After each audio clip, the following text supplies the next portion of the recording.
Александр Лукашенко подписал закон об амнистии. Ён опубликованы и уступил у силу. Кто может выйти на волю? Ці можна лічыць амністыю вынікам палітычнага ціску і ці могуць вызваліць некага з тых, хто пад амністыю афіцыйна не трапляе? Пра гэта мы пагутарым у праграме «Пік свабоды». З вами Алексей Знаткевич.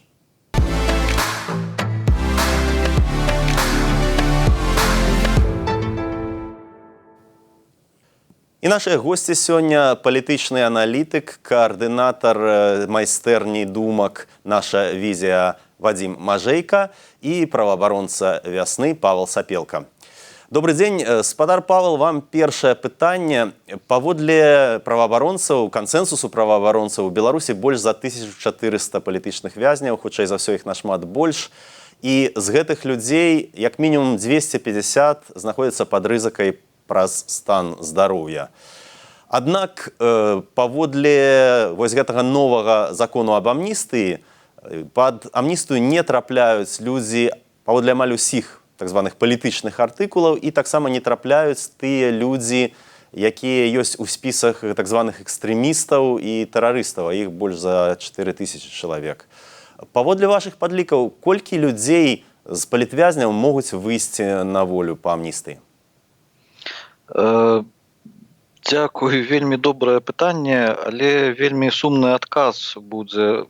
Паводле амністыі я не спадзяюся на тое, што даже 1 ці 10 палітвязней выйдзе на волю. Можа быць толькі тыя, хто асуджаны па нейкіх артыкулах, якія не ўвайшлі по нейкаму збегу абставін у лік тых, якія забараняюць ужыванне амністыі, але вось амністыя гэта не той інструмент, якім будуць карыстацца ўлады, калі яны захочуць асвабадзіць палітвязняў. Тады ў мяне адразу другое пытанне да вас, спадар Павел.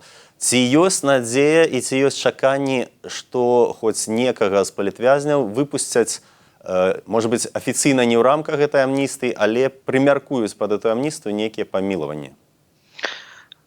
Так, ужо сёння вельмі спадзяюся, што вы пачуеце вельмі добрыя навіны на гэты конт. Не такія добрыя, як яны маглі бы быць, але кожны і кожная, хто выходзіць на волю з тых, хто знаходзіцца ў калоніях паводле палітычных артыкулаў, гэта уже невялікая, але добрая навіна. Спадар Вадим, да вас пытанне, калі будуць такія вызваленні, ці можна іх лічыць нейкім сігналам захаду? Бо, напрыклад, дзяржсакратар ЗША Энтоні Блінкен сёння ў віншаванні беларускаму народу з нагоды афіцыйнага дня незалежнасці ён заклікаў вызваліць усіх палітвязняў, а міністр замежных спраў Польшчы Радослаў Сікорскі таксама ў гутарцы з радыёстанцыяй Z сказаў, што Польшча па-ранейшаму разглядае магчымасць закрыць мяжу для грузаў, і ён назваў дзве ўмовы, якія трэба для нармалізацыі адносінаў паміж Польшчай і Беларусю. Адна з іх гэта, каб беларускія ўлады не правакавалі і не закідвалі, так бы мовіць, не выціскалі на польскую тэрыторыю мігрантаў, а другая гэта вызваленне Анджэя Пачобута. Сапраўды, мы бачым, як заходнія палітыкі рэгулярна палітвязняў кажуць. Зразумела, што яны так кажуць, таму што на гэта працуюць беларускія дэмакратычныя сілы. Канешне, калі Святлана Ціхановская на кожнай сустрэчы пра палітвязняў нагадвае, то гэта ўздымае гэтую тэму ў заходняй палітыцы таксама. І сапраўды слушна звярнулі ўвагу акурат на заявы пана Сікорскага, бо сапраўды для мяне выглядае цалкам лагічна, што акурат дзеянні Польшчы за мінулы тыдзень гэта асноўная прычына таго, чаму зараз мы такія крокі бачым. Бо, насамрэч, мы бачылі не толькі заявы спадара Сікорскага, а пэўна самым важным быў візіт спадара Дуды ў Пекін, размовы з кітайскім кіраўніцтвам на найвышэйшым узроўні, дзе акурат адкрыта Польша даказала, што уздымала пытанне праблемаў на польска-беларускай мяжы, праблемаў з міграцыйным крызісам, які правакуе Менск, і проста сказала пра пагрозы ад гэтага для кітайскага транзіта. Вядома, гэта публічная частка. Фактычна непублічная частка, калі яе пераводзіць з мовы такой вытанчанай дыпламатыі на фактычную, то выглядае, што Польша просто размаўляла з Кітаем про то, што глядзіце, шановнае гаспадарства, ваш транзіт на захад, які звязаны не з Беларусю і не з Польшай, весь этот транзит под пагрозай за неадекватных дзеянняў Мінска, за таго, што нам правакуюць міграцыйны крызіс, за таго, што наших людзей трымаюць у турме, вядома, нікому такое не падабаецца. І тут зразумела, што Пекін, мякка кажучы, это не тая сталіца, дзе надта клапоціцца пра гуманітарныя зоны, можа, пра палітвязняў, але што дакладна Кітай цікавіць, гэта ягоны транзіт. І Кітай это тая адна з, сказаў, нешматлікіх краінаў, у якой зараз так ёсць рэальныя і палітычныя і эканамічныя інструменты ўплыву на Мінск, бо гэта так і гандаль, і кітайская там дапамога, ведаем, кітайцы нейкія там сацыяльныя аб'екты таксама у Беларусі будуюць, і таксама палітычныя, зараз будзе саміт Шанхайскай арганізацыі супрацоўніцтва, куды Лукашенко хоча трапіць, для яго это магчымасць размаўляць там не з кіраўнікамі нейкіх непрызнаных тэрыторый анексаваных Расіі, а магчымасць размаўляць з сусветнымі лідарамі, так Лукашенко болей падабаецца. Карацей, у Китая хапае інструментаў, і гэты менавіта элемент ціску выглядае насамрэч найбольш эфектыўным, бо мы это ўжо бачылі адзін раз, калі на пачатку міграцыйнага крызіса восенню 2021 года усе тады добра запомнілі такую моркву, гэты пернік, моркву тое, што давалі Лукашенку, гэта тэлефонную размову з столічнай Ангела Меркель. Але таксама была і пуга, бо таксама Польша тады прост прыгрозіла перакрыць той самы транзіт. І, дарэчы, зараз гэты транзіт можа ціснуць толькі на грузавы, а не на чалавечае перамяшчэнне, таксама таму, што гэта адвакатуюць дэмакратычныя сілы. Ды вось, тады гэта спрацавала, і фактычна восенню 21-го саме накал міграцыйны крызіс спынілі. І бачым цалкам лагічна, што гэта можа спрацоўваць і зараз, бо камбінаваныя сігналы і з захада, і з усхода, яны тут могуць працаваць больш эфектыўна. А тое, што вось цалкам лагічна спадар Павел сказаў, так, адносна амністыі, пад яе фактычна ніхто не падпадае з палітвязняў, я б сказаў, гэта такая проста інфармацыйнае прыкрыццё, каб для прыхільнікаў Лукашэнкі, каб там у беларускіх і расійскіх медыа прагучала быццам нічога спецыяльнага, у нас проста амністыя, проста з гуманітарных прычынаў, мы тут людзей выпускаем, вось нейкія палітвязні быццам трапілі, але проста вось такі агульны гуманізм. Хоць, насамрэч, канешне, так, это будуць нейкія канкрэтныя, пэўна, указы аб памілаванні, а ніяк не амністыя. І, канешне, зараз на гэтым этапе так, мы разумеем, чаму ўсе асцярожна пра гэта выказваюцца, бо на дадзеным этапе гэты тыдзень галоўнае выглядзець так, каб людзі выйшлі, каб тыя, хто захочуць, выехалі і каб яны былі ў бяспецы. Я хотел бы докладніць, вы лічыце, што польскі прэзідэнт Анджэй Дуда падчас візіту ў Кітай з Сі Цзіньпінем негалосна, магчыма, гэта не агучвалі ў адрозненне ад пытання мігрантаў, таксама абмяркоўваў пытанне вызвалення Анджэя Пачобута. Я правильно вас разумеў? Я тут нават не ўпэўнены, наколькі з Кітаем зрабілі на гэтым акцэнт, бо для Кітая это важны не палітвязні, Кітаю важны менавіта транзіт. Але цалкам дастаткова, калі Кітай будзе на Мінск у той ці іншай форме, публічнасць, не публічна, больш-менш акуратна, ўжо ўнутраныя кітайскія дыпламатычныя справы, то на кітайцы могуць вельмі акуратна это казаць. Але калі Кітай можа падаваць сігналы, што, ребята, давайте все это сканчайце гэты канфлікт з Польшай, бо вашыя канфлікты з Польшай нейкія маленькія, яны нам перашкаджаюць у сур'ёзных справах. І калі пры гэтым Польша будзе, і, як мы бачым зараз, і публічна, па сваім нейкім непублічным каналам, у Мінск даносіць, што, ребята, адным міграцыйным крызісам мы не скончым, мы надалі будзем ціснуць, пакуль не вызваліце нашых. Это таксама цалкам зразумелая рэч, зноў-такі у польскіх палітыкаў ёсць і палітычныя матывы, трэба дэманстраваць, якія яны малайцы, моцныя, сваіх вызваляюць. Тут усе абсалютна з гэтым салідарныя ўсе в гэтым пытанні саюзнікі. Таму не ведаю, наколькі лагічна было, ці варта было пэўную ступень у Пекіне пра палітвязняў згадваць. Але галоўны сам факт таго, што пра гэту тэму і пра ціск пачынаюць аказваць не толькі на захадзе, але і на ўсходзе. Спадар Павел, я хотел бы у вас спытацца пра вось гэты спіс з больш чым 250 палітычных вязняў, якія знаходзяцца ў вельмі цяжкім рызыкоўным стане за кратамі. Ці маглі б вы даць прыклады людзей, якіх найперш трэба вызваліць з гуманітарных меркаванняў і ўвогуле хто ў гэтым спісе? Ну, бачыце, гэта вельмі разнастайны па свайму зместу спіс. Там ёсць і тыя, хто мае інваліднасць, якая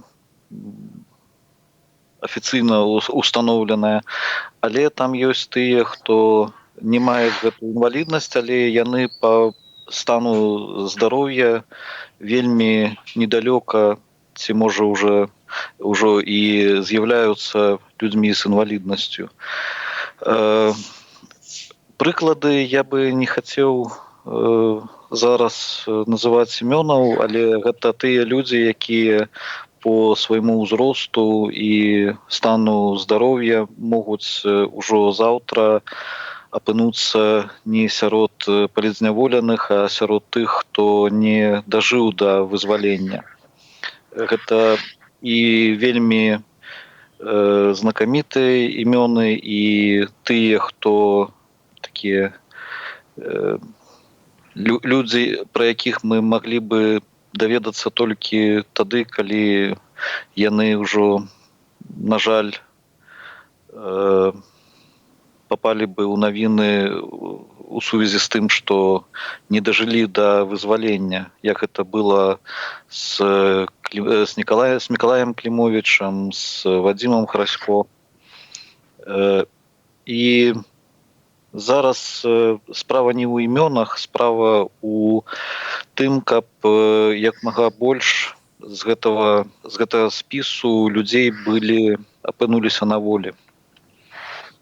А скажыце, на вашу думку, падчас вось гэтых памілаванняў тыя людзі, якія змогуць выйсці на волю, гэта будуць людзі, якраз пра якіх мы ведаем, больш публічныя, ці якраз сярод іх могуць быць тыя людзі, чые імёны мы, можа быць, не настолькі часта чуем? Дакладна гэта будуць розныя імёны. І тыя, хто больш, і тыя, хто менш публічныя, але калі казаць пра палітзняволеных, то усе яны зараз так ці інакш публічныя, але нехта больш, нехта менш. Вось там будуць і тыя, і другія.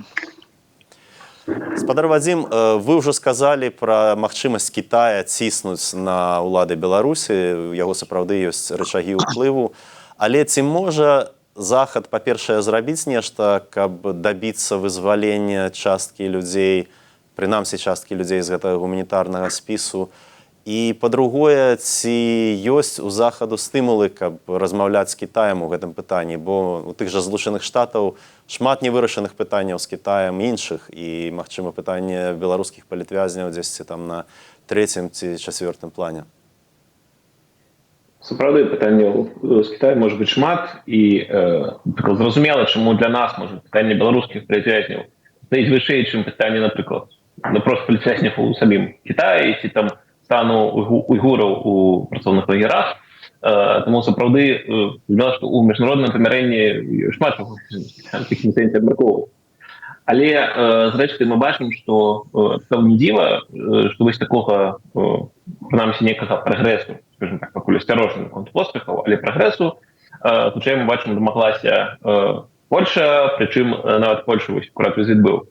Момент нават Спатара Дуды, не тых, хто зараз такі хутчэй больш празаходні мейнстрим прадстаўляе, а хутчэй тых, хто там бліжэй да лагера такога, як там Угоршчына.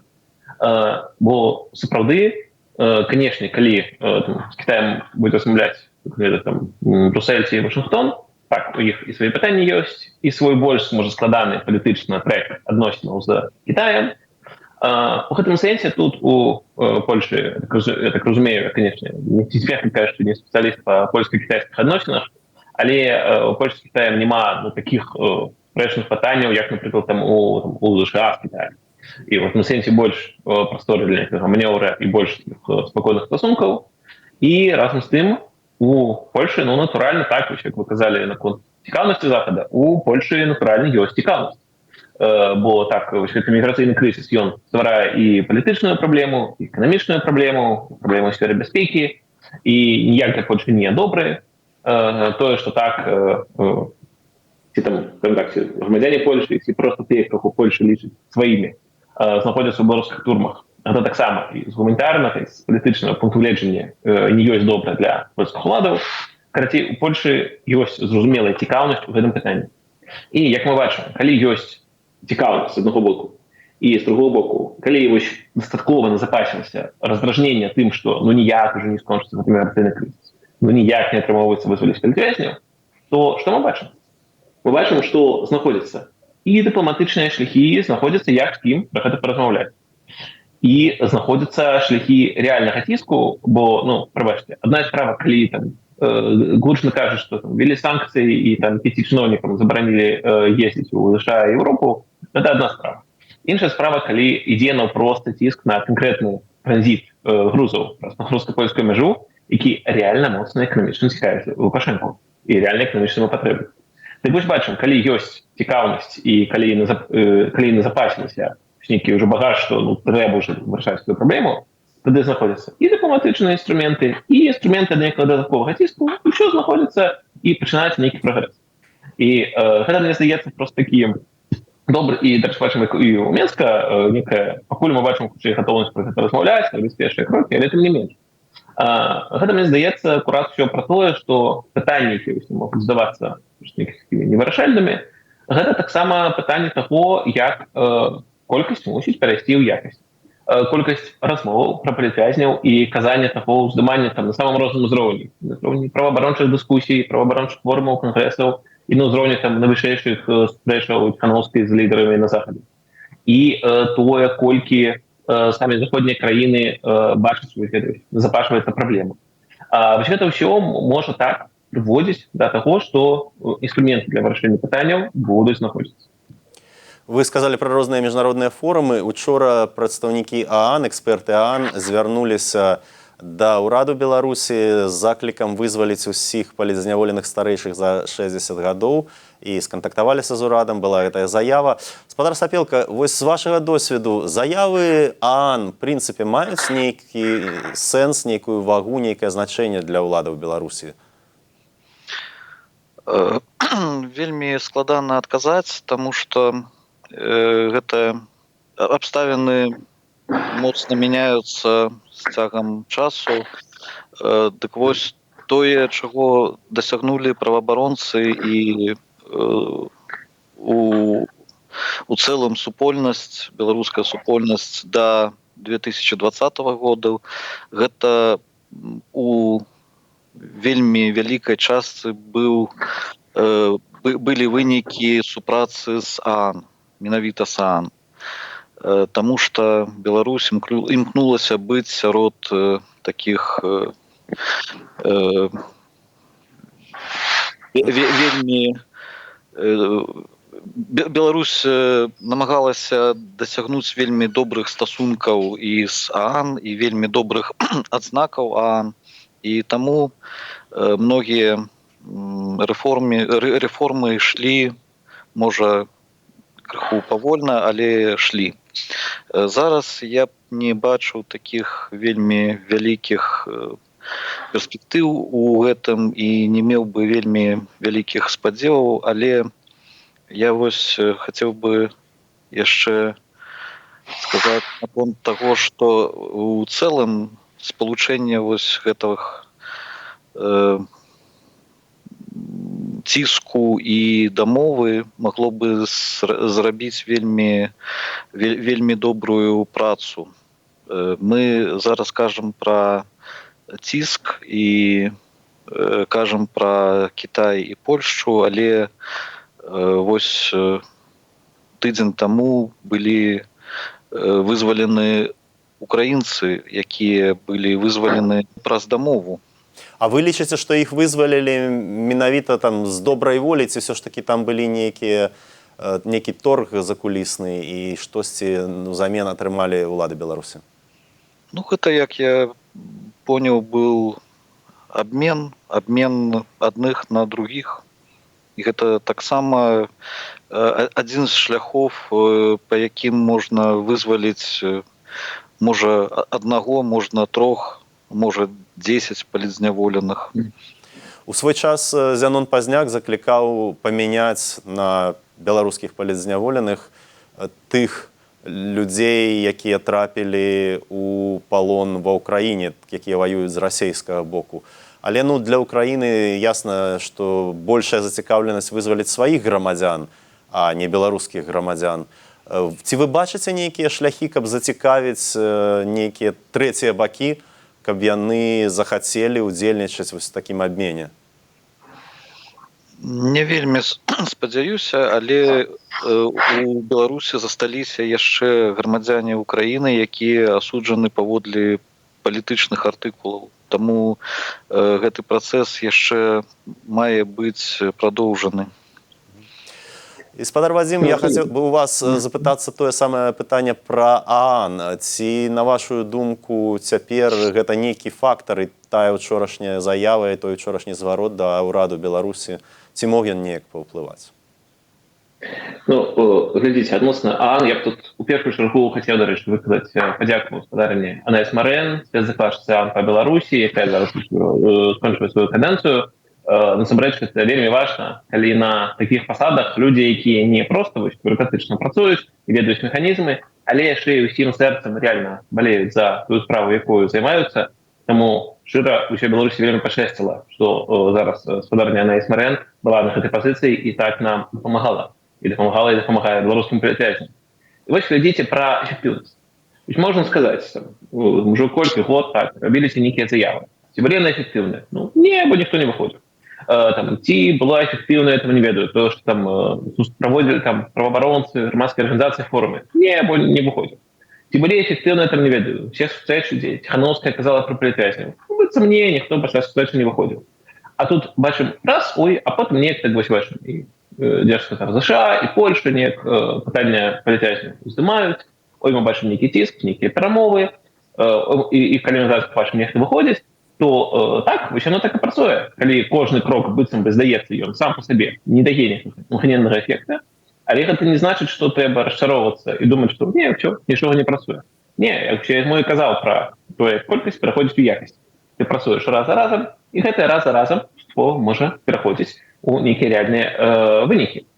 І я б здесь таксама цалкам пагадзіўся з тэзай вось адносна камбінацыі перамоваў і ціска, бо мне здаецца, гэта абсалютна штучная дылема. Нам патрэбны ціск ці нам патрэбныя перамовы. У любых выпадках, як бы гэтыя два элементы не называць. Мне здаецца суправідавочна, што патрэбна і то, і іншае. Не бывае ніякага рашэння так, калі вы не правялі перамовы, не паразмаўлялі. Альбо это бывае толькі вось нейкая калі ідзе вайна, ты проста ўзяў абсалютны перамог. І тое большасць войнаў не так сканчаецца, на жаль. Так, трэба перамовы.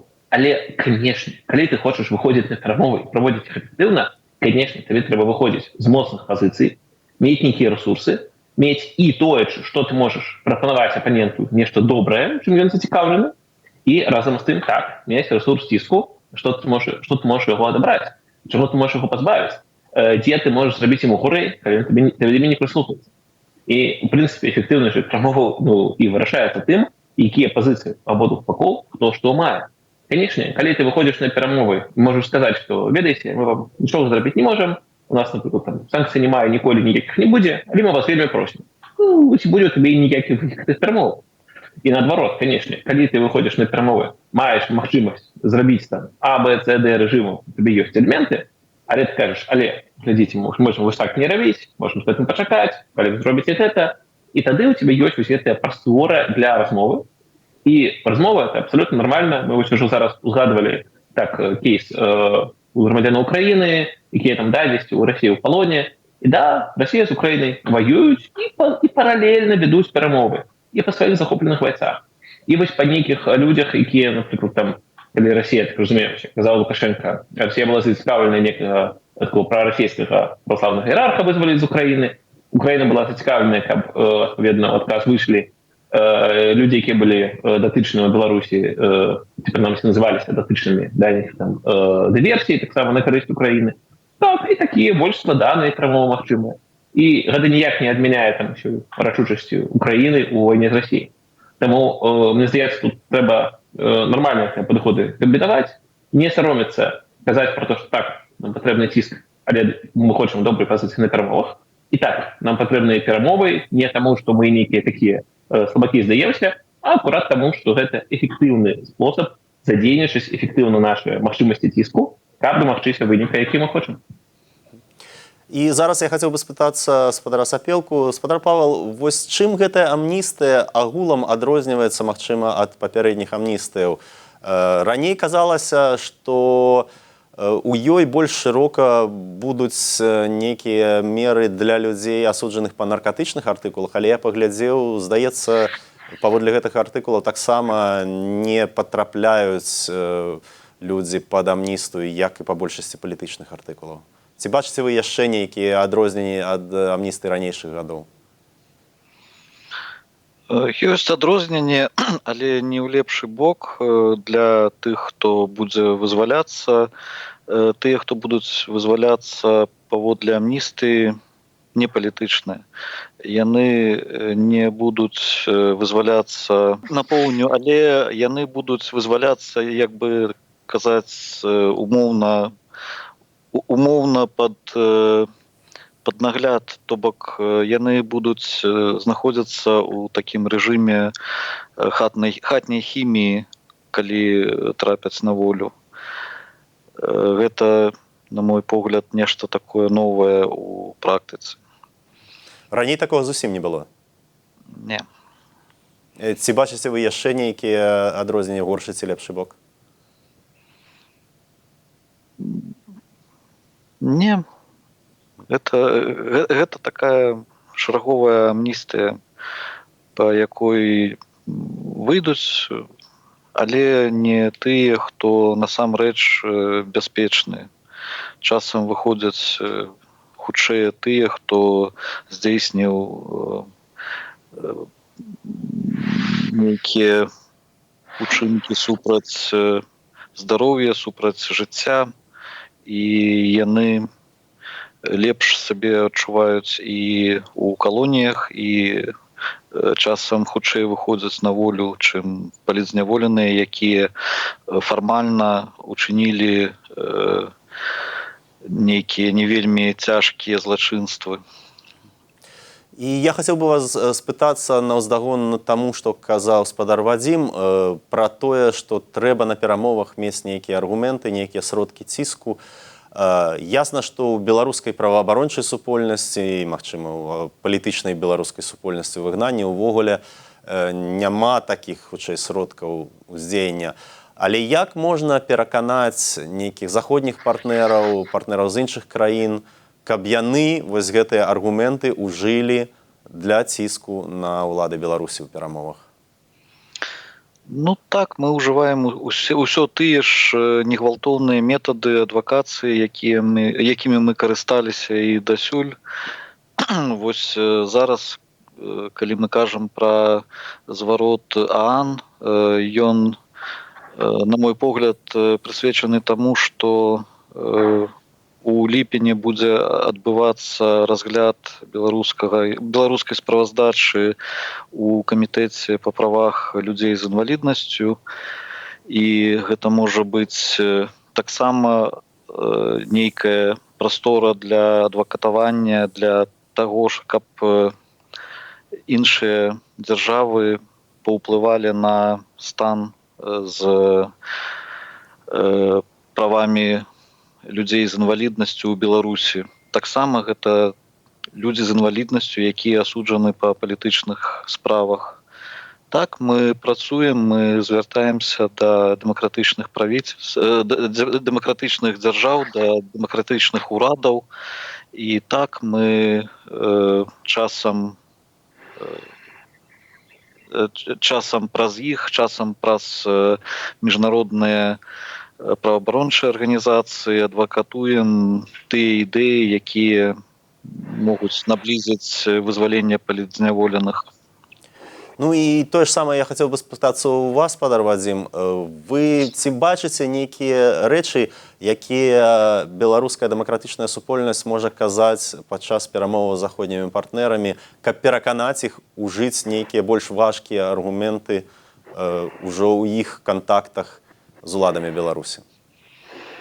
Мне здаецца, як дэманструе у ліку і зараз гэты польскі кейс, што, канешне, вельмі важна апеляваць не толькі вось да такіх агульнагуманітарных прынцыпаў, якія, безумоўна, ўсе важныя, але, на жаль, у наш такі рэальны свет, што, канешне, вельмі варта звяртаць увагу на тыя інтарэсы тых краінаў, з якімі вядзецца размова, звяртаць увагу на іх інтарэсы і эканамічныя, і палітычныя, і ў сферы бяспекі, бо зараз мы бачым, падчас вайны гэта надзвычай важнае пытанне бяспекі. І вось калі гэта ўсё сыходзіцца, як зараз сходзіцца з Польшай, мы бачым, што гэта так можа прыносіць вынікі патрэбныя. Таму, канешне, важна аналізаваць кантэкст кожнай краіны, знаходзіць, у чым яе інтарэс, у чым яе можа таксама гістарычныя сувязі, звяртаць увагу на нейкія паралелі з тым, што адбывалася раней з гэтай краіны. Звяртаць увагу на тое, якія так могуць быць бенефіты ад вызвалення палітвязняў, не толькі для нас і для іхных сваякоў, а так і для іншых краінаў, для іншых нейкіх палітычных геапалітычных блокаў. І гэта таксама можа быць. І зразумела, калі не будзе міграцыйнага крызісу на беларуска-польскай мяжы, то гэта не толькі беларусам стане лепей, шмат каму стане лепей, і Польшы, і гэтыя самыя імігранты не будуць на гэтай мяжы гінуць, не будуць іх беларускія сілавікі, як мы бачылі сведчанні палкамі гнаць. Працей знаходзяць такія моманты, і тады сапраўды магчымы нейкія зрухі. Зноў-такі вядома, што гэта ні разу не гарантавана. Калі б нехта ў свеце ведаў проста такі гарантаваны ці блізкі да гэтага механізму вызвалення палітвязняў, што ў розных краінах, што каму як рабіць, што казаць, дык гэты механізм усе б лёгка задзейнічалі. Праблема ж у тым, што нейкіх ідэальных механізмаў абсалютна не існуе, і гвалтоўных механізмаў, як Павел слушна казаў, гвалтоўныя механізмы, мягка кажучы, таксама не даюць нейкіх гарантый. Калі з некай дрэннай краіны, якая парушае правы чалавека, калі з ёй пачынаюць ваяваць, то, на жаль, гэта таксама, мягка кажучы, не гарантуе ані перамогі, і таксама не гарантуе, што стане нешта прынцыпова лепей. На жаль, тое, што той же кейс Афганістана, недавно выводзілі войскі, таксама добра дэманструе, што нават самыя суперрашучыя захады, для якіх нам зараз бясконца далёка, гэта ні разу не гарантыя, што стане прынцыпова лепей. Таму так прыходзіцца прыдумляць розныя спосабы, камбінаваць іх, і так чакаць, каб колькасць перайшла ў якасць, і каб гэтыя розныя меры ўздзеяння ў выніку прыводзілі да вынікаў. Але апошняе, што я хацеў бы сказаць, што заўжды важна памятаць, што вось на такім чалавечым узроўні, асабліва на ўзроўні блізкіх сваякоў палізняволеных, якія калі сабе казаць пра блізкіх, то ўсе мы у пэўнай ступені і не з'яўляемся, вядома, шмат у чым цікавіць пытанне вызвалення канкрэтных людзей. Разам з тым, сам, мне здаецца, важны момант разумець, што пытанне заваліць не ў тым, каб вызваліць канкрэтных 100 чалавек, бо калі 100 вызваліць, і за наступны месяц 100 новых набяруць, ці любыя лічбы это замяніць. Дык вось гэта само па сабе ж нічога прынцыпова не зменіць і яшчэ не зробіць лепш. Таму, канешне, лепей, каб прынамсі кагосьці вызвалялі, а не проста новых набіралі. Але вось я б сказаў пра нейкі сапраўды прынцыповы палітычны пралом можна будзе казаць, калі спыніцца новы канвейер рэпрэсій, калі спыніць бясконца набіраць новых палізняволеных, і вось тады можна будзе казаць так пра нейкі сутнасны пралом. Пакуль гэта сапраўды больш такія сігналы, крокі насустрач, таксама вельмі важныя. Іх не трэба ігнараваць, не трэба задумаць такую пазіцыю, што ўсё альбо нічога. Не. Важна на гэта звяртаць увагу і адпаведна рэагаваць. Важна ствараць стымулы для Менска рабіць вось такія крокі, каб Менск так бачыў, што мы заўважаем такое вызваленне, мы звяртаем на яго ўвагу і мы гатовыя на гэта рэагаваць адпаведна. Але так, канешне, цалкам нармальна і важна памятаць, што хочам мы сярод прынцыповых патрабаванняў так, трэба спынення рэпрэсій. Вось тады можна будзе казаць пра прынцыпова нейкія там зломы у нейкай там палітыцы Еўропы адносна Беларусі, нейкія прынцыповыя змены. Пакуль гэта проста важны сігнал. Дзякуй. І спадар Павел, ці хацелі б вы нешта дадаць да таго, што сказаў спадар Вадзім, ці пагаджаецеся вы з ім? Так, безумоўна, пагаджаюся, таму што зараз найбольшая праблема гэта тое, што кожны месяц ад 120 до 160 чалавек праходзяць праз суды, і палова з іх трапляюць у калоніі. Таму першае, што трэба зрабіць, каб быць упэўненым у тым, што працэс пайшоў, гэта спыніць вось гэты канвеер, судовы канвеер. І толькі пасля таго мы ўжо будзем мець на ўвазе, што пайшлі нейкія такія працэсы да лепшага. Дзякую вам вялікі за гутарку, і я нагадаю, што нашымі гасцямі сёння быў праваабаронца вясны Павел Сапелка і палітычны аналітык, каардынатар майстэрні думак «Наша візія» Вадзім Мажэйка. З вами быў Алексей Знаткевич, гэта праграма «Пік свабоды». Калі для вас гэта бяспечна, калі ласка, паставце лайк пад гэтым відэа, гэтак яго змогуць паглядзець больш людзей. Заставайцеся са свабодай.